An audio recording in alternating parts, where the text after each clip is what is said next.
The whole idea of self-management can feel really big, can it? Yeah. Like you hear the term and you think, okay, sounds great in theory, but how do you actually build a system, a place where people and teams work well, thrive even, without all those typical hierarchies we know so well? It often seems a bit fuzzy. It does, a bit abstract.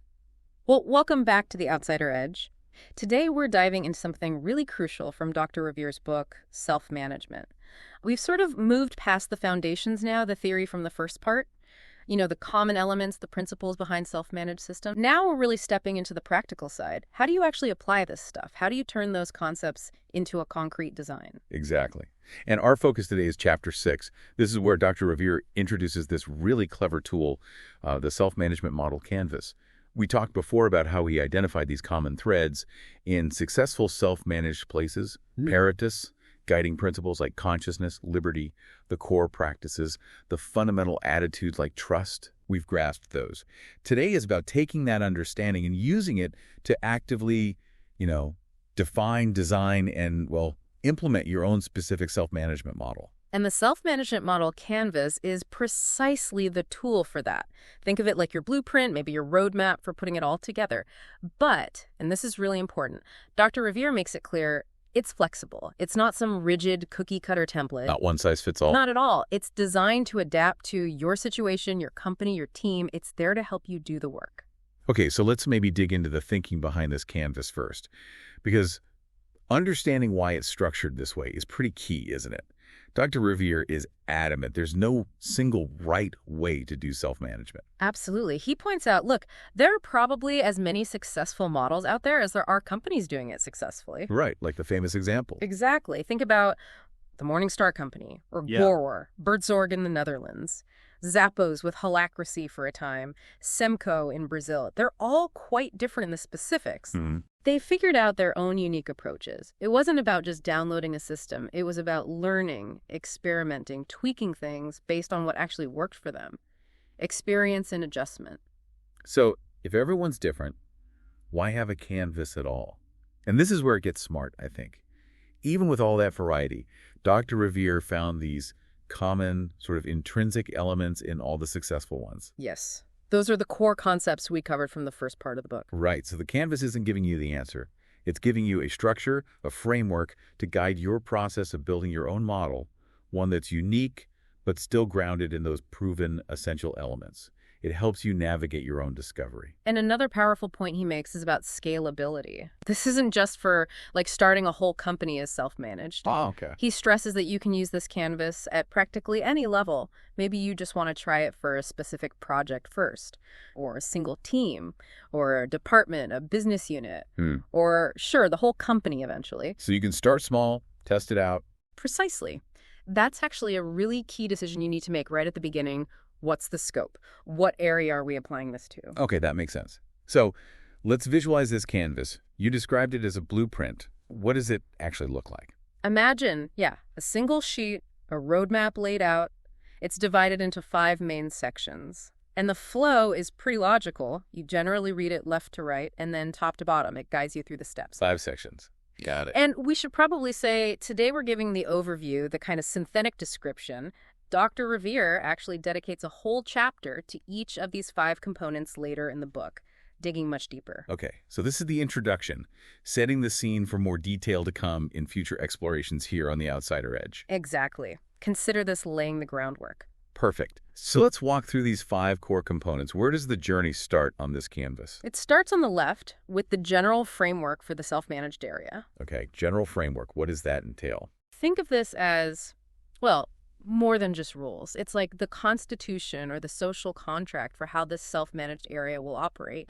It's a fundamental corporate document. A contract, okay. And here's the crucial part. Everyone in the system has to explicitly accept it. If you don't buy into this framework, you can't really be part of this specific self-managed system. Wow. Okay. That's a strong requirement. It is, but it's vital. Because its real power, its genius perhaps, is that it forces you to agree on how you will agree when you disagree before the disagreements actually happen. Getting ahead of the conflict. Precisely. That proactive alignment is what makes distributed decision-making possible without chaos. So what kind of things are defined in this general framework, this constitution? It spells out the importance, the acceptance, and the commitment from everyone regarding, well, several key things we've already touched on. The core purpose of the organization or the specific area you're focusing on. Right, the why. The why, exactly. Then the guiding principles, things like consciousness, liberty, responsibility, commitments, coherence. These aren't just nice words, they're the operational values. And I assume it also locks in those master practices, like common knowledge, aligning motives, coordinating commitments. Yes, absolutely. Those essential practices that make self-management function. And also the fundamental primary attitudes, trust, cooperation, continuous learning, all those foundational pieces from part 1 of the book get explicitly reaffirmed here. It's the agreed-upon operating system. Okay. And decision-making. Critically, yes. It has to define the system for making decisions and solving problems. So for you, designing your model, the big questions this section forces you to answer are, how are we going to make decisions? And maybe even more importantly, how will we agree on how to agree when we inevitably don't agree? That agreeing how to agree point seems vital. That really sets the stage. It's the bedrock. Everything else builds on that. Okay, so once that bedrock, that general framework, is in place, where does the canvas guide us next? The next logical step is defining the members of the system.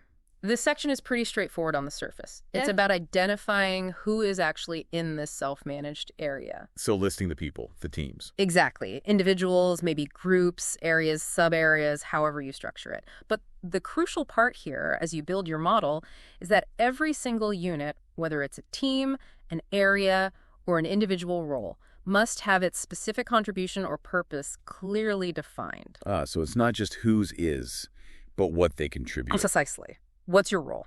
What impact are you expected to have within the larger system? So when you fill this out, you'll be naming the teams or projects and describing their purpose and naming individual members and outlining their specific contributions.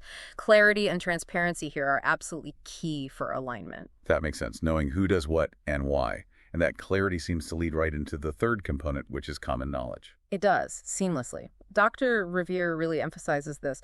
If you want a polycentric system, meaning, decisions being made all over the place, not just at the top. Distributed authority. Exactly. For that to work, people must have access to the information they need. Good information. Otherwise, giving people autonomy just leads to confusion, not better results. So information is the lubricant for self-management. You could say that, but common knowledge is actually, I think, more profound than just data access. It's about radically decentralizing intelligence. How so? Well, if everyone has access to the same relevant, up-to-date information, you're not just informing them, you're empowering every single person to think and act like an owner, right? To make smart, autonomous decisions that are still aligned with the whole. It shifts people from being passive employees to active, sort of entrepreneurial agents within the system. Okay, I see. So when you are designing this part of your model, what are the key things you need to define? You basically need to answer 3 core questions. First, what specific information do people need to make the decisions relevant to their roles? Be specific. Okay. Second, what are the vital signs? The key metrics, the essential data points they need to track to know if things are on course. The critical numbers. Right. And third, and this is often overlooked, what's the actual system? How will people get constant, updated access to this info and these metrics? It's not enough for the data to exist somewhere. It needs to be readily available and trusted. So the how is just as important as the what, ensuring everyone has those real-time insights they need. Absolutely. For informed, autonomous choices. Got it. That leads us to the fourth component, the network of commitments. Yes. This is another foundational document for building the self-managed area. But unlike the general framework, which is system-wide, this one is very individual and dynamic. So it's personal to each member. Exactly. It's effectively an individual document for each person. Yeah. In it, each member outlines their specific commitments for a defined period, maybe a quarter, maybe a year, it depends on the context. Okay, commitments. What needs to be in there? It needs to be pretty concrete. It must include their stated purposes or key contributions for that period. Then, what Dr. Veer calls critical achievement factors, CFs. These are like the non-negotiable indicators of success for their role or commitments. What else is in this commitment document? It also details their specific responsibilities, often framed as objectives or perhaps key activities. And crucially, it must include clear evidence of success. How will you know and how will others know that you fulfilled your commitment? Some measurable outcomes. Ideally, yes. Or clear descriptions of completed activities.